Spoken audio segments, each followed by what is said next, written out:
with you. We'll be with you up until 7 o'clock, and we are so happy to be with you here as we close the end of the first half of the season this week. And we're joined now by Lady Raven head coach Tony Turner. Coach, it always feels like the season flies by. I feel like we were just talking about the 2-0 start, 3-0 start a couple weeks ago, and now here we are with one game left in the first half. Kind of crazy. Yes, time flies, man. Time's super fast. Absolutely, and a big matchup coming up this weekend with Cali, and of course we'll talk about the Cloud County game as well. And Coach, obviously, we talked about it a little bit last night after the game, but I felt like obviously your team kind of stumbled out of the gates in that opening quarter. And I think that, of course, Cloud County hit a lot of shots in that first quarter. Ended up shooting 71%, which not easy to stay with a team that shoots 71% over 10 minutes. But I think in the second and third quarter, even towards the end of the first quarter, your team kind of found a groove offensively and kind of stayed with Cloud for about 60-70% of that game. But that first 7-8 minutes or so, what did you see from the sideline that allowed Cloud to get off to such a hot start? I didn't think we came out with the intensity that we have been coming out in the last few games, and we played some of the top upper ranked teams in the conference, and I just thought we just kind of had a little letdown. And I don't know that as the sign of us where we didn't respect Cloud because they have a great program, but we just we've been playing some big-time dogs, and we just didn't come out and execute like we needed to. And I thought Cloud was very hungry. Absolutely, I completely agree, and I almost wonder, and maybe you feel differently, but I know a theme that we've talked about this year is all the newcomers and all the freshmen on this team, with all the first-year Ravens on this with this program, and it almost feels like this week was kind of that first taste of what maybe we expected to see earlier this season and the highs and lows of such a young team. And this team obviously played great in the non-conference and in the first couple weeks of conference play. And now we've seen, them go on the road and beat a top 4 team in this league and find a way to win, which is something that a championship contender finds a way to do. And then I think we saw a little bit of maybe the inexperienced side of this team coming back home, playing a team that, like you said, is a very good program, a very good team, but I don't think in any way is a better team than your team. And I think that, we kind of saw the high and the peak and the valley, if you will, of a young Raven roster. Oh, yes. We're very young still. Even, we have some sophomores. They didn't play a whole lot last year, and, they're in this league, this very tough league, and, we just got a good wake-up call of who we are. And I told them today in our practice that there's nobody afraid of you. There's a lot of great coaches in this league, and they're going to prepare for you. I saw a clip on after the Cloud game, and they're in the locker room spraying water on each other, and I just said that's deservingly. They deserved it. They wanted it more than us, and and it's not going to be the end of things. People are coming after us. Well, absolutely, and it's something that Coach Herc said early in my first year here is, these two teams here in Coffeyville are 9-2 and 10-2, and in the top 4 in the Jayhawk Conference on both sides of the standings. So when a team comes to Nellis Hall and finds a way to beat this group or defends their home court against this group, I mean, it's a big deal. Coach Herkelman said it very early in my time here that, Coffeyville is everybody wants to beat Coffeyville. That's kind of the big game for everybody in this league. So you get everybody's best shot. Oh, no question. We're knocking at the door of the top 25, and it's good to get that number next to us. And I didn't know if that went to our players' head a little bit, or just like I said, there's a lot of factors. I can sit here and make 1,000 excuses of why we didn't execute. At the end of the day, Cloud wanted it more than us, and we just didn't play Raven basketball and the basketball on either side of the court, on offense or defense, like we have been. And like I said, it's early in the year. Get those stumbles early, and we correct it. We'll correct the mistakes we made in that game against Cloud. Absolutely, and there are a couple positives, obviously, from this game against the Thunderbirds, and one of them, I think, maybe kind of an uncharacteristic positive, but obviously Tiana Davis had 31 points, one of the better scorers that we've seen in Nellis Hall this year. But I think this defense was something that they did do a good job with, is limiting the scoring depth of Cloud County. They had 3 players in double figures. Peterson had 3 threes in the first quarter, only hit 1 shot the rest of the game, and then Shea Wirtz had 10 off the bench. But besides Davis, and I know that giving up 31 to a player is a big thing that you got to correct, but I think the defense did do a nice job of not letting those other players really contribute to that 30-point game. Yeah, we did guard the rest of the players pretty good, and I always tell them, once you get a few buckets going in, that basket gets bigger and bigger, especially if you're not answering on the other end. And Cloud, like I said, they ran their stuff, they milked the clock down and worked it, and we just didn't guard the three like we have been. And Tiana Davis, we recruited her to try to get her to come to Coffeyville, and she chose Cloud, and she's a very talented player. She's a scorer, and last night I don't know if she was like trying to prove a point to me, but she definitely proved a point, and just I sat back like, man, why didn't we get her? And but no, like I said, other than that, our team, like I said, it was just a wake up call. Like I said, I don't know that they didn't have the respect for Cloud like they should have. But we'll bounce back. We'll be okay. Absolutely. And I'm curious. I know I can't remember off the top of my head Cloud's roster last year in terms of freshmen versus sophomores, but it seems like that's something that Coach Erkenbrack, not just Coach Erkenbrack, but coaches around the league, but Coach Erkenbrack especially has done is he's brought in a player like Tiana Davis. He's brought in a talented sophomore in Kylie Smith who played some big minutes last night, ended up with 6 points and 3 assists in 15 minutes, but went out and brought in some sophomore transfers and some players that he knew could be veteran, impact players for this team. And the combination of those veteran sophomores he brought in with some talented freshmen is really, I feel like, Cloud was a tough team last year, but it feels like they're, significantly ahead of where they were at this point a year ago. Oh, they're very athletic, and their bigs can shoot it, and they run this stuff to perfection. I mean, they work you up the lane and get the pass over the top, and which makes you have to sit there and help on that backside. And then when you help, they were just punishing us with helping too much, and they was kicking it out to the 3-point shooters. And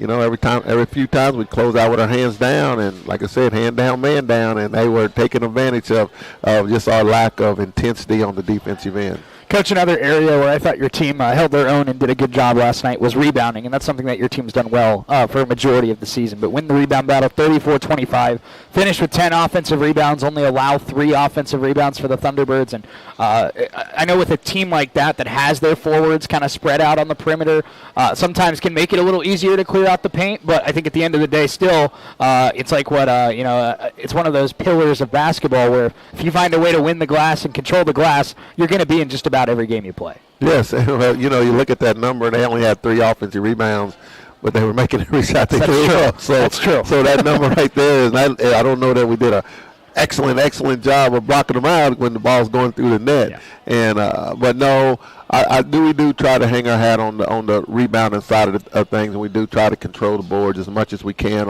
on both sides, and we just got to just continue to get better at just playing some better defense. When figure out a way to knock the rhythm off of teams when they're especially shooting as well as they were, and then continue, like I said, one and done. But no, it was just one of those wake-up calls for us. Coach, I was impressed in the second half, really second and third quarter, but Narika Welch, what she did, hit a shot early in that game, but didn't have the knockdown shooting ability that I'm sure she wanted to have last night, and I think she kind of had a shift in that second half to be more of a facilitator and more of a kind of a point guard, and finished the day with 6 assists, made some really nice passes on some pick and rolls and some cuts to the basket, and I think that she showed that why she's such a dangerous offensive player is even when even when she only knocks down 2 field goals over the course of a game, she still contributed to probably 15-18 points last night. Oh yeah, that's what great players do. If the offensive side ain't doing how you want, you figure out other ways to get other people involved, and I thought Narika did a great job of playing very unselfish, and she has the ultimate green light to shoot whenever she wants. But I thought last night she felt like her shot wasn't on, and she was distributing to her teammates, and her teammates were doing a good job of finishing and playing under control. But no, she's a very talented player. And we talked about it a little bit last night, and obviously any college coach, any high school coach in America would tell you that obviously turnovers lead to difficulties playing defense on the other end, and a team can get out and transition after a takeaway. But this team has had some ups and downs with turnovers this year, but I think I can't remember a game where they had 22 like they did last night. So what was it? Was it the way that Cloud was defending? Was it the girls were rushing a little bit, pressing a little bit, not executing the way that they should have been executing certain plays? What did you see in terms of the kind of the uncharacteristic amount of giveaways, and how can this team correct that for Saturday? Well, to their defense, we did try to change our press breaker up a little bit, and in practice it looks great, but when you get against live competition, it didn't work as well. So I'll take the blame on how we did not handle their press. Probably outcoached myself or whatever. For me, I've been doing it for a long time, and it wasn't a major adjustment. Well, obviously it was with our team, but no, we just needed to slow down again. When you don't come into the game locked in like you needed to be, you're not going to be rolling on all cylinders on the defensive end or the offensive end. I just thought that we didn't crash like we normally have. We wasn't down in the stance as far as making passes, college game passes. I mean, it was just, I can go on and on about that game, and again, I'm going to take it as a step, as a learning opportunity, and when we watched film, we talked about the lack of effort and the lack of just the disconnect of valuing your opponent, and we talked about it. We had some good heart-to-heart talks in our film session today about it, and again, I always tell them we win as a team, we lose as a team, and if we lose, I'll take the blame of it, and as a coach, I'll have to do better at getting them ready and getting them prepared for big-time games in the Jayhawk. Absolutely. Coach, a little bit of before we kind of move away from this game against Cloud, there was an exciting thing that happened in the fourth quarter last night. Freshman guard Kaylin Willis had her first 2 collegiate threes. She got some extended playing time in that fourth quarter. Thought she did a nice job. Hit a couple tough shots, and really I thought ran the point guard well down the stretch, and I thought she gave you some good minutes in that fourth quarter. Oh, we call her KK. She did a great job, and she's kind of in a situation where Hallie and Carly's been playing great, and I just tell her and Camden, just keep working, keep battling. When opportunity comes, you get in there and you do your thing. And I thought both of them, her and Camden, did a great job coming in, and they played with great pace, with great intensity, and went out there and showed me, like, hey, Coach, give me some more minutes, because I'm gonna continue to try to deserve it and continue to work with it. And heck, she stepped up and made some shots. And Kylie had a little bum ankle from the game last night, and KK was with that starting group running the show, and she did a great job. Yeah, and I agree. And I think that, you talk about obviously depth being so important, but not just for having options off the bench to score and having options at that second unit to have playmakers with that second crew, but also at the same time, I mean, you hit game situations in the Jayhawk change every single night. You have a game where Carly or somebody else picks up 2 early fouls, and now you've got 2 more point guards on your bench that you trust, and you can throw them out there and not feel pressured to maybe put a player in a kind of a vulnerable position to really get deep in foul trouble or play with an injury or something like that. Yes, they both learned, and like I said, every day in practice they play with intensity, they work hard, and again, like I told them, I said, these 2 are playing great right now, and just keep grinding, keep getting better, keep learning the system, and then when you do get those opportunities, you take full advantage of it. And she just came in and played hard, played under control, stepped up and made some shots. She's probably one of our better shooters on our team, and we're going to get her some more minutes and more reps and get her in there, and she'll help us win some games. Coach, I feel like I'm almost beating the same drum I beat every single week at this point, but I feel like I look down and I see Karis Washington averaging 13 and 8 in conference play, and I go, that's a really good player. That's good numbers right there. But I feel like, and maybe you disagree, but I feel like when I see Karis out there, there's these flashes, there's these moments of top 5, top 10 player in the Jayhawk Conference. And I feel like she's just, that one little last click away from being a superstar in this league, and an already good player, I feel like, is maybe 1 or 2 little adjustments away from being a player that can carry this team to wins on a night-to-night basis. Karis is a very talented player, and, just trying to get her to understand to play within herself. And I thought the last few games she's been playing within herself, and I just you got to quit settling for that 3, get to the mid-range, get to the rack. And I'm like, there's a reason why they're leaving you open like that. So just get to the rack, play fearless, and go out there, and because they can't stop her down there whenever she goes under control. I mean, she's physically strong. She has good basketball IQ. I mean, and just sometimes she gets going a little too fast, and I'm like, just slow down. And more each game, she just gets better at slowing down, playing under control.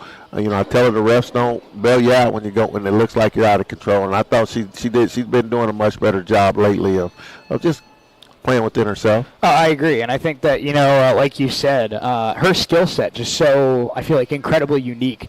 For a guard, almost I don't even know whether to call her a guard or a forward because she's a guard on the roster, but she plays like a forward, Coach. Yeah. But just her ability to have speed in transition and to really be an elite rebounder on both the offensive and defensive end, and do some pick and pop, and do some. She can run the pick and roll as both the screener and the ball handler, and just it's like you said, it's the kind of talent that you don't see not just in this conference, in college basketball very often, and it's not just about, Karis kind of getting everything to click, but also about the other players on this team kind of helping Karis get it to click by, building that chemistry. Yeah, her teammates trust her, and they trust that she will make good plays, and she does play hard. And, when we have our meetings, we talk about how hard she plays and just how she just gets people involved, and she can guard, we can put her at multiple positions. She can do different things. She's physically strong, and I'll be honest, say you haven't even seen her best basketball yet, and it's coming right around the corner, and she's a very talented player. That I completely agree with. It's our Red Raven Coaches Show here on Red Raven Sports Network and US 98. Let's take a quick 2-minute timeout. When we come back, we'll have more with Coach Turner. We'll talk about the matchup coming up with the Cali Tigers on Saturday. Let's take a quick 2-minute timeout. We'll be right back here on US 98 and RRSN.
Coaches Show live from Wendy's on US 98 and the Red Raven Sports Network. Shane here with you, and we're talking to head coach Tony Turner, and fun matchup coming up on Saturday, and the Ravens take on the Cali Tigers in a doubleheader. Last doubleheader, I should say, of the first half of the season. And Coach, before we kind of break down the matchup, and obviously a very good Cali team that's coming to Nellis Hall, something that I think is very exciting for the community and for the fans. It's going to be Community Appreciation Day, and if you live in Coffeyville, live in the southern half of Montgomery County, your ticket's taken care of. You can come watch the Ravens and the Tigers free of charge. Which I think is pretty awesome. Oh, I think that's awesome. We need all the support we can, and it's going to be two really good games. Both teams are very high-powered. I mean, our men's team is doing great. Their men's team, I think they're playing for who gets first place. I think if I looked right, but no, the girls are kind of they battle. Are they going to press us? They're going to work hard, and it should be two good games. Absolutely, it should. And obviously, this Cali team on the girls' side comes in 9-3 on the season, 4-3 in league play, as they are each and every year. Very, very good team at home. Already with 6 home wins this year. Tough to win on the road in this league, but they're off to a 3-1 start away from home. So it's a team that's proven that they can win both at home and on the road.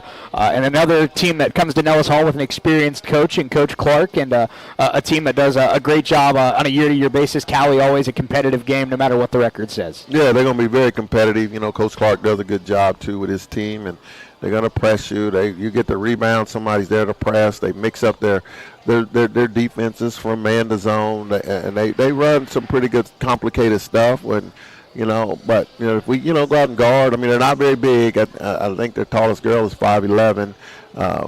We should have a size advantage, but they do a good job of keeping us from getting that ball inside because they're going to press us. Coach, something that I've talked to Coach Herkelman about, and I know you feel the same way. One of the biggest advantages I think a team in JUCO can have, and especially in this conference, is a player that knows the Jayhawk Conference, a sophomore, especially a sophomore guard.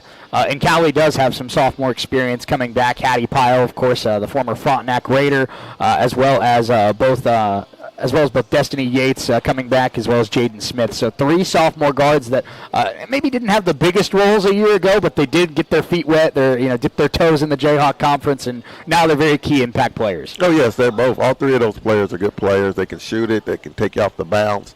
They got that year of experience. They played a whole lot last year, and I'm sure they got a little revenge mindset coming in. We beat them both times last year, and we just have to step up and play. I mean, and go out and match their intensity.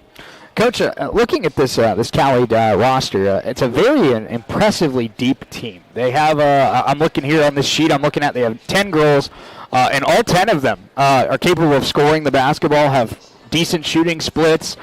They have 3 players that average double figures, 6 players that average at least 6 points a game. So it's a game where maybe not that leader in the conference, elite level scorer that we see at times from in this conference, but 5, 6, 7 players that on any given possession could be that number 1 scoring option for Cali. Oh yeah, if you don't get your hands up on Saturday, we'll be in for a long night, and because they have several girls that can score it and shoot it, and they have kids that come off the bench that can score it, and they'll pull it from anywhere.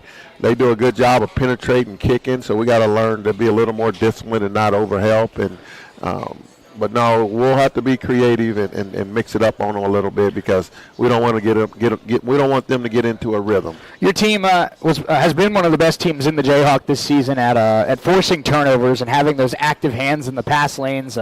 We saw it again last night, some big steals against Cloud in that game as well. But with a team that, I don't think Cali hides their identity, Coach. They have 437 three-point attempts, and their opponents have 224. So I think Cali. You know who Cali is. They have, like you said, not the best size down low, enough size to compete down there, but a lot of guards, a lot of wings that like to get out on the three-point line, wait for that good look, and send it for 3. And with this team's defense, I think having done a pretty good job for the most part defending the perimeter this year, what are going to be the keys to, like you said, obviously going under screens and making sure you don't have, or going over top of screens, not making sure you give space, but also, I feel like this scouting report is, you almost have a head start because you kind of can anticipate where they're thinking on any given possession. Oh yeah, our forwards got to work because they set a lot of screens on our forwards, and we our switches, which we call tags, we got to tag up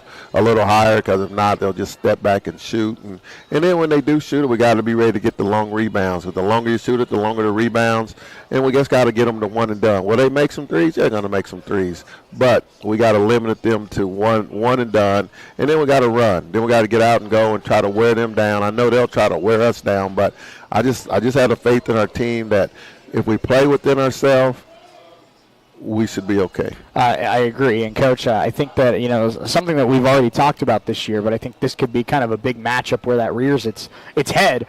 We've talked about the advantage of having forwards with just impressive athleticism like Karis, like Aubrey, like Narika, like Alexis Parker, having those forwards that are forwards and, post players in size, but also have the athleticism and the quickness to get out to the perimeter, get long rebounds, go for a loose ball. And I feel like in a matchup like this where you have a lot of players that are going to be trying to spread you out and trying to, stretch this defense across the perimeter from baseline to baseline, having those athletic forwards, this could be a huge game where that really shows up. Yes, we're going to count on them, and we've been talking to them about you got to get out there, you got to guard, you got to get out and sit your butt down and work.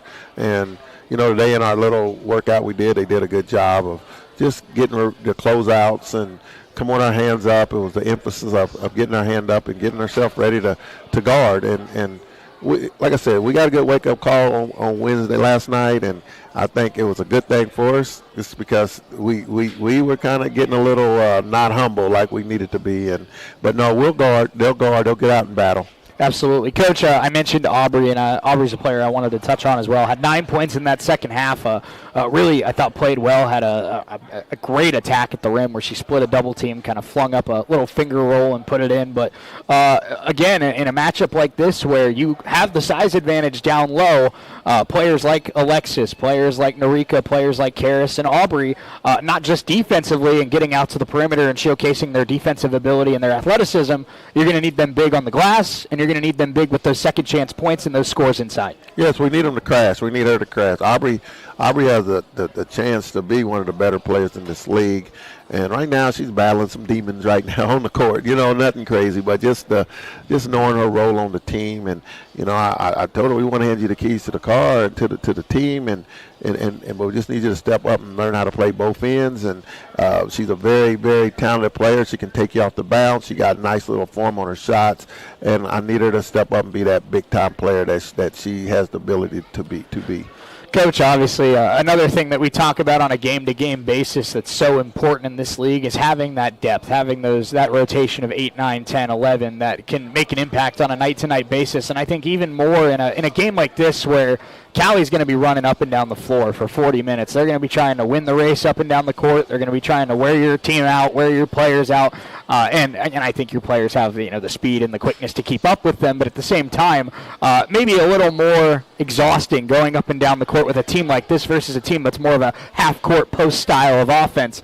So players that are a part of your second unit, and your Ava Bakers, your KK Willis, your Camry Johnson, your Camden Etchison, they're going to need to step up big as well off the bench. Yeah, they got to be ready. That's why we coach all 12 of them and try to get them ready for these moments when we get in a fast-paced game. And, one thing about our game plan for tomorrow is to control the tempo and know when to go, when to whoa, and those girls will come in and they'll understand that tempo and don't let Callie speed them up because they have been getting a lot of reps and they will be ready to battle against their press. And maybe, from the coach's box and, from somebody that, does this every day, you see it differently than I do. But what I saw in that Cloud County game and what I've seen at times when you play a team that loves to, go up tempo and take a lot of threes and score a lot of points, is the longer you can kind of keep them at bay and slow them down, the more kind of frantic they get, Coach. And I think, a big key for Saturday is going to be, if, like you said, control the tempo. If you can kind of slow them down a little bit, force them to play some more half court than they want to play,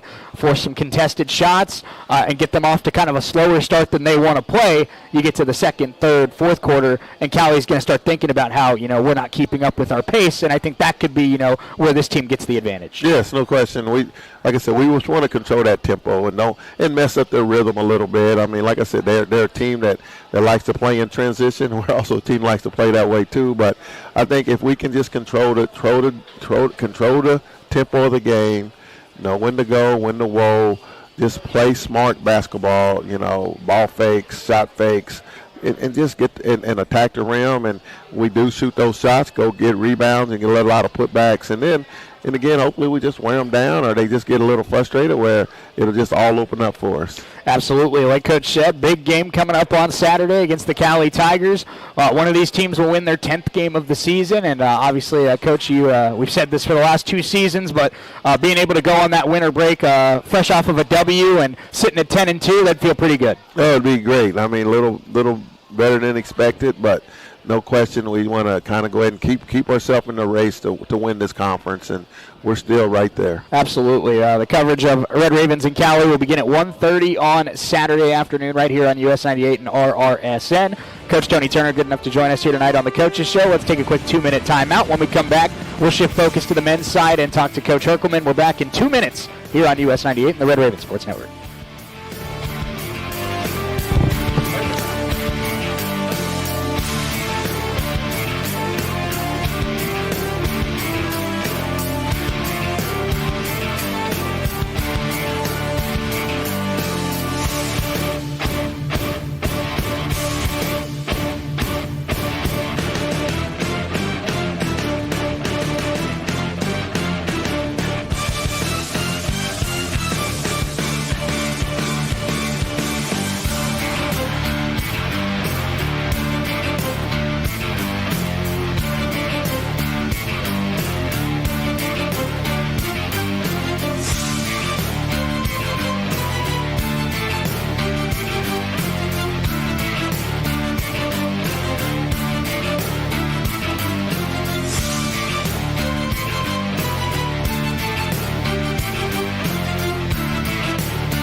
the Red Raven Coaches Show here on US 98 and the Red Raven Sports Network. Shea Neal, and we now shift focus to the men's basketball program and Coach Jay Herkelman. Coach, obviously, always enjoy talking to you, but very much enjoy talking to you when the team is 6-0 and going up against a very good Cali team on Saturday. Yeah, we're playing good right now. They're playing good. Should be a heck of a ball game on Saturday. Absolutely. And before we kind of talk about the team and the win over Cloud and the matchup with Cali, obviously some big news over the weekend came out yesterday, but some big renovations done to the locker room. Yeah. And they look absolutely sensational, but just not just for not just for these guys who absolutely deserve it, but also for the future of Red Raven basketball and recruits and trying to get guys to play for the Red Ravens. I mean, just what a tool, what a resource for this program. It really is. It's been in the works for a long time, and we had a lot of people contribute to the project. Andrew and his crew did a nice job with the video on Tuesday when we were doing the actual reveal where our guys got to be in it for the first time. Our guys knew that we were getting one, but they hadn't been in it. We actually got the okay to start doing everything last spring, and the project actually started last June with painting and stuff, and then we would have been in it probably close to 2 months ago, but there was a setback with the lockers were the last thing, and they were coming from North Carolina, and the hurricane hit out there, and they were getting ready to be shipped, and then the damage happened, and so it set it back. But the guys were great about being patient. They really wanted to get in there and see it, and I told them they couldn't see it till it was finished product, and boy, I tell you, they were excited the other day, and what a first-class facility it is. Absolutely. I mean, just the space that we have now, and how much they enjoy it, and it's going to help us definitely in recruiting, but it just gives these guys a whole bunch of good vibes. No doubt about it. And also, I mean, like you said, huge for recruiting, huge for, just long-term for the Red Ravens, but also, it feels good to reward a 10-2 basketball team that's fighting for a conference championship with, a locker room that they can be proud of. Sure. And a place to set up and a place to get, mentally locked in, because this team's proven over the first 6 conference games that there's going to be a lot of games where they need to kind of find that zone and play some big games if they want to win a conference title. Yeah, and our guys, they like being in the gym. They like getting over there and shooting, and this gives them a place to go hang out, after they get done or before they start.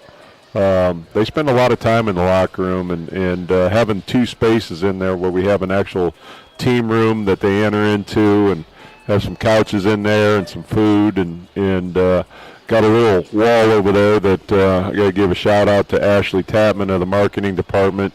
She's the one that, my vision on that wall was a little bit different. She and I talked so much about, things in there and what we need to have done, and she's a big K-State fan, and she was up at Kansas State with her daughters this past summer at a camp, and she saw something that kind of sparked an idea in her mind up at K-State, and she came back and came with the idea of what we went with, and I tell you what, it was perfect, and I appreciate what she did. It's at the top of it, it's the legacy of the winning tradition of Coach Herkelman, and just the significant things over the years are on that wall, and pictures and subtitles and stuff, so it's really cool. Absolutely, it is, and I mean, it's just like you said. I mean, in that minute 40 video doesn't do it completely justice, but you see the lockers, like you said, you see the cold tubs for the guys, you see the quotes on the wall, which I think are awesome. The milestones of this program, all the All-Americans, all the region titles, all the conference championships,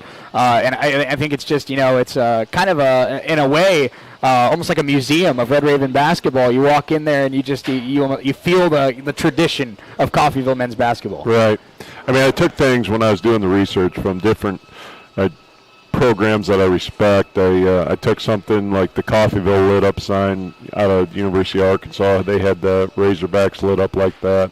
The Ravens came from an idea. Oklahoma just redid their locker room, and they had that big bold Oklahoma lettering, and I wanted that, so we got that in the Ravens. And the board, like you're saying, the accomplishments, the championship board I was up at Kansas last spring and saw their locker room and their accomplishment board, and I was like, yeah, that's cool, we need to have that. And so it's just little bits and pieces from different places that I thought were really neat that would fit in there. Absolutely. Coach, your team with a win over Cali on Wednesday night, and talked about it a little bit with Coach Proctor, but again, I think this team just showed the offensive ability that they have, where for the first 9-10 minutes of this game, I think it went about how I expected it to go. Back and forth, two good defenses that were playing each other pretty 50-50. And then over the next 8 minutes, your team goes on a 20-0 run and opens it up to a 20-point lead. And it just feels like, it was a lot of Nagulich. It was a lot of KUSN Thomas. It was some Justin Taylor. It was some, just guys that Rashid Kuda, guys that it kind of like an avalanche that happened there where there's so much talent and so many capable guys on this roster that, in that 8-minute stretch, they delivered a big-time punch to a good Cloud defense. Yeah, Cloud came in here. At the beginning of last week, they had cracked into the top 25 in the country and then lost 2 games in this conference. But, that's just what this conference is. And they had shown on tape where they try to take out guys who are good scorers. And so we felt like they may try to guard Brian with the way that he's been scoring it lately. And so they did right from the very beginning. They were denying him, face guarding him, not letting him get the ball, and they were very aggressive on our other guys. And KUSN Thomas, freshman out of Wichita, got his first start. As I said to my wife when I got home, she goes, "Oh, KUSN played good." I said, "Yeah." I said he didn't pee down his leg when he got his first start of his career, and he comes out and makes 5 of 9 from 3. And I tell you what he does is just plays so hard. Out there and gives us energy, and so that's why he was in there. And then, as you said, Relya Nagulich came off the bench and really contributed well last night. He had 20 and just did a great job defensively also. But and then Justin got back and scoring the ball the way that he had been. So as Coach Bailey and I, we were talking about it today watching the film, and he says, boy, we'd be a hard team to prepare for just personnel-wise because the last game, a guy like Tyrell Smith has 12 points out at Garden City, and then, just was the situation it was. He didn't even play last night. And KUSN Thomas, who you look at points per game, hasn't got very much, but he starts last night and he has 15. Mm-hmm. And then Relya has 20. And, Brian, who's been scoring so well, only has 11. And it's just the depth of this team, the quality of the talent that we have, and it's different guys on different nights. I completely agree. And let's talk about Relya. We talked to him a little bit after the game, but just a guy that I think all the guys on this team are clearly getting more confident and more comfortable as the season goes on, but I think there might not be a better example than Relya. Just seems like every time he's out on the floor, Coach, on a game-to-game basis, he looks better than he did the game before. His ability to go off the dribble and get to the rim, really impressive. He's knocked down some more jump shots, really good from the mid-range. He even hit a couple threes last night. Like you said, very athletic guy that can defend, can rebound, just a really impressive, complete player for a freshman, and becoming more and more by the game an important piece of this team. He definitely is. He and Constantine come over here, and just like the other international guys we have, it's an adjustment. Just the type of game that it is, the athleticism, the speed of the game, the quickness out there on the floor. KP and Relya both had to adjust to that coming over from Serbia. And Relya, he's really been working on his 3. He stays after practice every day, working on his 3-point shot.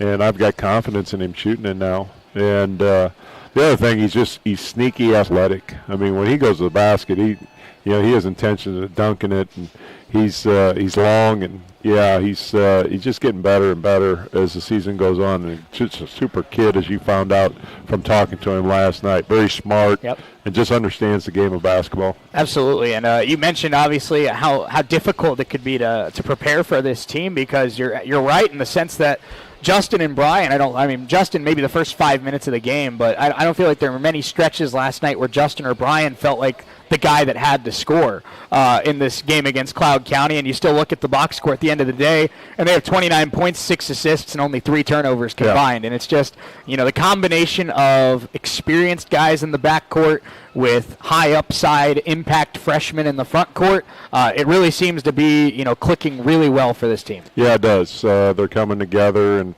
and this game tomorrow will be a good challenge for us right before the break. I feel like we're playing the best we have all semester.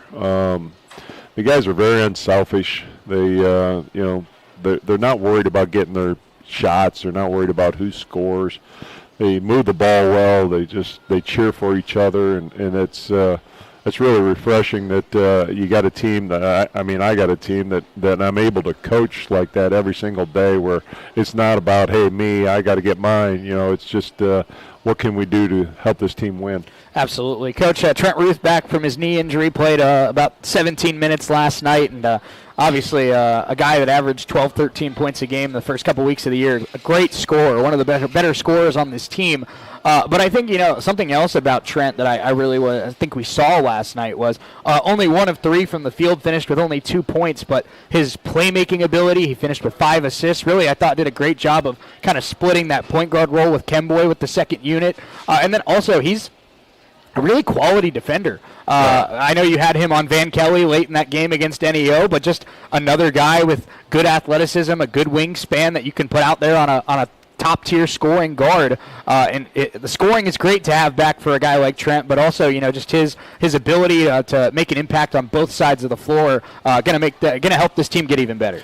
Yeah, you put another quality guard like him back in the mix, and we thought we had lost him till mid-January. We thought he was going to have surgery on his meniscus, but after Dr. Menon had looked at his MRI and did some tests on him, realized he didn't have a tear in there. It was just a previous injury that somebody had read. And so that was a big relief for us, and that was right before we went to Garden City. And so structurally everything was fine in there, but then he just had to get it strong and then also getting back in shape because he's missed 3 weeks. And so he worked out, a couple of days out in Garden City that we were out there. Then he went to work on Sunday, and then Monday he was back in practice. And yeah, I knew he was, I was hopeful that he was going to be able to play against Cloud before the Cowley game and just kind of work off some rust. And that's kind of what he did last night. But yeah, 5 assists, no turnovers, which was really good. That's one thing that's been really good lately, and we're going to have to be good in that area on Saturday. But, the scoring will come back. I mean, he's good in that area. So, but it was sure nice to have him back on the floor. No doubt about it. And I talked about it a little bit with Coach Proctor after the game, but a Cloud team that really does a nice job of holding their own on the glass. The rebound battle ended up being 42-37, so pretty neck and neck the whole way. But just speaks, I think, to the impact that Rashid Kuda can make, where he had 10 points last night, which is great. But, I feel like Rashid's shown that he can put up more than 10, but to have 15 rebounds, 5 offensive rebounds in a rebound battle that was pretty close the whole game. I think you could argue that he was, that swing force on the glass last night. No question. They've got some good size. They got good athletes, and they're very aggressive. And for Sheed to have 15 rebounds, that was the thing that he come up to me after the game. He pointed out. It ain't about points with him. It's like, hey, coach, you see that? I got 15 rebounds.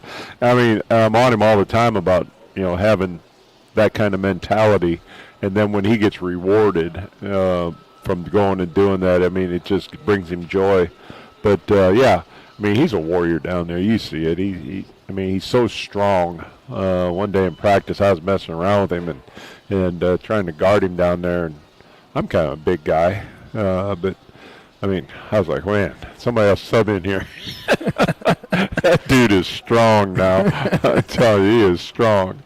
Well, and I think that, last night a great example. I know that the freshman Savon had a big second half for Cloud, finished with 18 points, but that was a guy that was averaging 15 and 8 heading into that game. One of the better freshmen forward in the conference.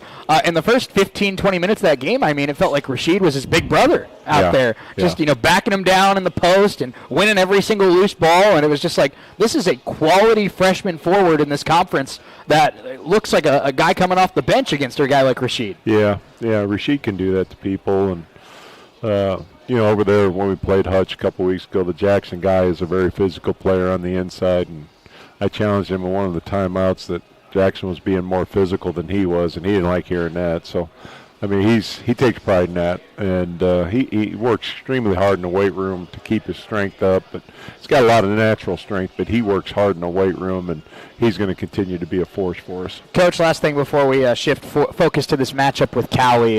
Keon Garrett-Miller had 23 points, shooting 10 of 17. But other than that, it felt like Cloud was really kind of struggling to get that offense established over the course of that game. And I looked at it, and 3 of their guys, Savon as well as Sincere Burnett in the second half, those 3 combined for 54 points, and the team finished with 68.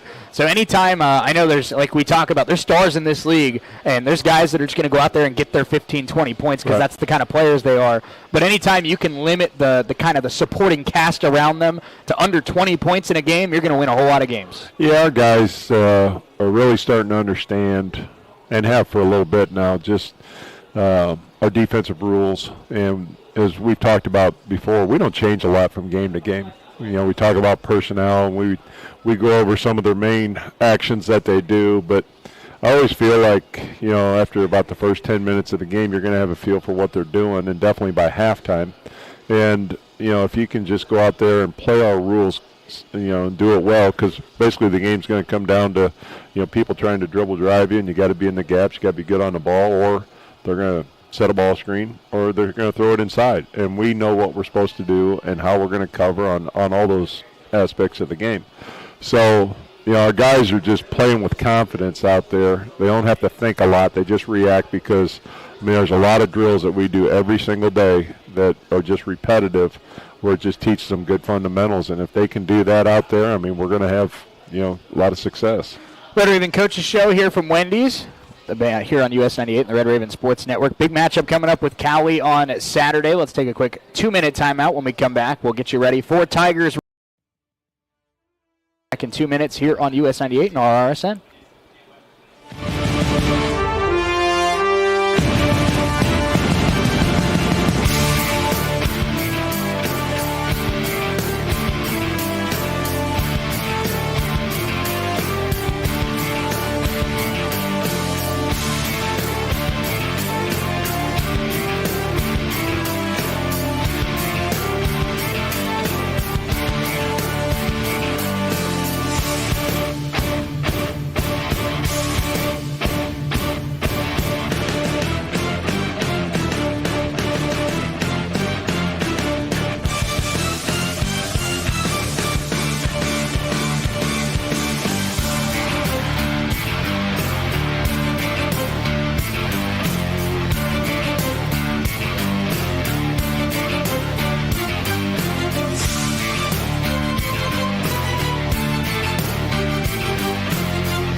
Coach's Show here live from Wendy's, downtown Coffeyville. We're talking to Coach Jay Herkelman as the Ravens get ready for their final game of the first half against the Cowley Tigers. And, Coach, before we kind of talk about this Cowley team in particular, something I talked to Coach Turner about that very cool for a matchup of this kind of magnitude. If you live, it's going to be Community Appreciation Day, and if you live in Coffeyville or the southern half of Montgomery County, your ticket is covered. You get to go watch what could be one of the better games of the year at Nellis Hall. Completely free general admission, half off for the reserved seats. Just an awesome opportunity, the final game before the break, to go watch a great basketball game and support the Red Ravens. Yeah, it's early Merry Christmas to Coffeyville. Bryce and I had talked about that for a couple of reasons. One, you know, we appreciate the support we get from the community. And the other one, I mean, our students are gone after today. Finals are over, and they're going home. And it's unfortunate timing of playing a team like Cowley without our student body here. we had a few students there last night that still had to finish their finals, but a lot of them had already left because they were done. And Saturday, it's going to be a deal where we won't have any. So, there was a couple things that played into it. Biggest thing is we just wanted to let people know we appreciate them, and hopefully they'll come out. It's an afternoon game. They can get their kids out there and watch a heck of a ball game. You got a top 10 team in the country coming in Cowley, and both of us are tied for first place in the conference, so should be a whale of a ball game. Yeah, I know, and I know we're looking ahead, after the winter break, which is 3 weeks down the road, but your next two games, Cowley and Butler, which Cowley, Butler, Coffeyville, the last three with a 0 in the loss column, so if you will, it'll be kind of a survival of the fittest, and we'll see who gets to be that sole possession of first place here in a couple weeks. Sure will. Yeah, it's and when we get into the second round, those games will be back-to-back, without the break in between. So, two significant games coming up, and obviously we're going to be just really focused on this one. Absolutely. And you look at this Cowley team, and Coach Proctor talked about it last night, just a team that has there's teams in this league that have experience, including yours. But this is a team that almost has an extraordinary amount of experience in terms of Jayhawk tested. They bring back Shamari Hugie. They have Marcus Whitlock. They bring in Marcus Ziegler from Hutchinson. Leslie Owens is back. Avante Nichols is back. Just a lot of guys, Xavier Alexander as well, a lot of guys that coach, not just good players that have been in this conference, and that's why Cowley's 12-1, because they don't just have talent, they have experience. Yeah, and their only loss was to NEO, which we know how good they are, and it was a very close game. They've made their way through conference play undefeated. The experience is definitely helping them. Their guard play is really good. They don't have a lot of size, but they make up for it with trying to cause some chaos out there. A lot of different presses. They do trapping, mix up between man and zone, and just try to keep you uncomfortable out there because, their lack of size, they try to pressure you hard and create turnovers, and they have done a great job of that. They had 18 turnovers. Barton County had 18 turnovers against them, which led to a whole bunch of points, and the reason why Barton got beat by them. And then the other night they caused Colby, who's a very sound basketball team, to have 20 turnovers. And so they're a team that we're going to have to do a great job with that, just taking care of the basketball so we get shots. Absolutely. And, Coach, I had Coach Proctor offer his thoughts on this, but I'd love to hear yours as well. Obviously, Donnie Jackson now in his third season at Cowley, and I'm curious. Obviously, I know that I don't have as much perspective on it as somebody like you would, but Coach Jackson, like a lot of first-year coaches do, had a very up-and-down first year at Cowley, but since then has really done a great job on the recruiting trail, has done a great job of having probably the 10 best teams in the nation each of the last 2 years. And I'm just curious, from a guy that's now seen Coach Jackson for this will be the fifth matchup for you. What is it about Donnie Jackson that makes Cowley so successful, and why has he really found this groove with the Cowley Tigers? Well, Donnie's background, one, he played in the Jayhawk Conference, so he knows what the conference is all about. He coached with Tommy DeSalm, so he got his background there with coaching. I mean, he learned a lot from Tommy. And then, he was down at Northern Oklahoma Tonkawa and did a heck of a job down there. In fact, the year we won the national championship, we had to go into overtime in the quarterfinal game against Tonkawa to beat them. And he was coaching those guys. And his team was very similar to ours that year. They were just tough. They guarded well. They were very balanced. It was a heck of a ball game. And so he's brought that over to Cowley. Yeah, his first year, they were a little bit up and down, but now that he's got his feet on the ground over there at Cowley, and the last couple of years, he's just gotten guys in there that are his kind of guys, that are tough, that share the basketball, and that's why he's having that kind of success. He understands what it takes in this league, and it's not about all the pretty stuff. It's just about getting down and grinding sometimes, and he gets some guys that can do that. Coach, you mentioned, of course, Cowley's talent with their guard play, and I think that's what makes this matchup so exciting to me. Is we'll get into your front court here in a second, but you have two guys that have been in this league, in Ziegler and Hugie, that really are driving forces of this Cowley offense, and they're going up against Taylor and Griffith, who are experienced college basketball guys that are big key driving forces of your offense. So I think, obviously it could come down to which team's depth plays better on Saturday, but in terms of star power, I mean, this is two of maybe the best pairs of guards in this league. I agree. I mean, it's going to be a heck of a matchup for those guys out front. It's Brian being here last year and Justin, transferred from D1 and has been our starting point guard from the beginning this year, and both of them got a lot of toughness to themselves, and will take a lot of pride. And then our other guards are playing really good too. So it should be. I mean, it's going to be a great matchup, and should be. One, obviously, whoever wins puts himself in a nice position. But there's a long way to go in this thing. It'll still only be our 7th conference game out of 24. So there's still a lot to go. But winning at home, because that's what I told our guys today. We didn't do a whole lot today, but we talked about things.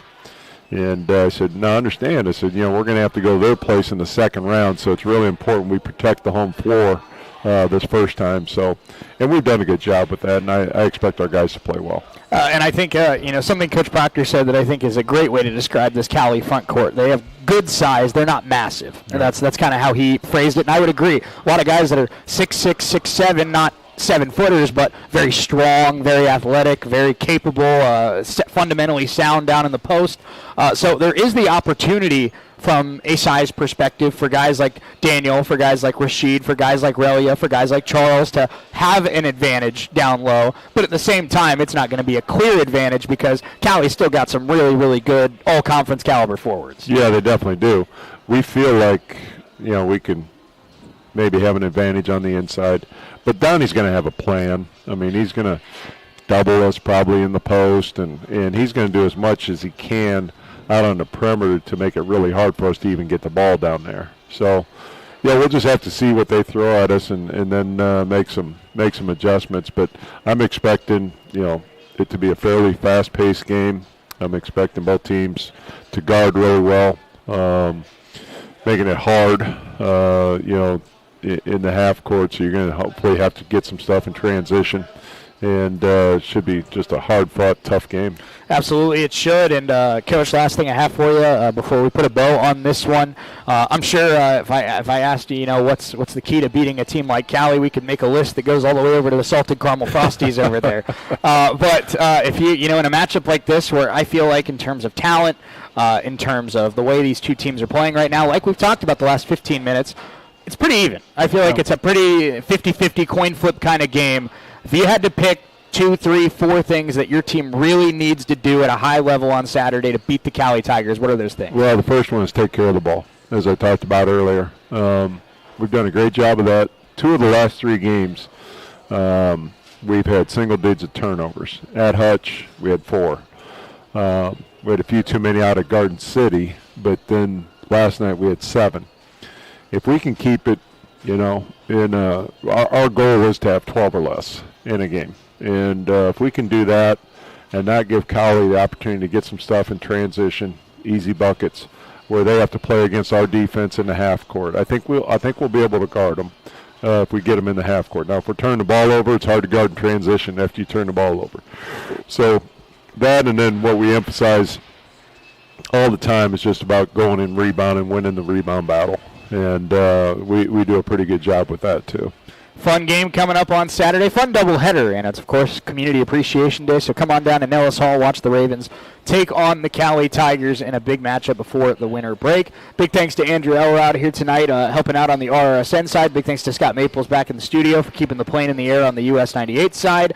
I'm Shane Neal saying good night, and we'll talk to you on Saturday where our coverage begins at 1:30. Lady Ravens play at 2. The men will play immediately following at 4. Good night. Enjoy the rest of your Thursday. We'll talk to you Saturday here on US 98 and the Red Raven Sports Network.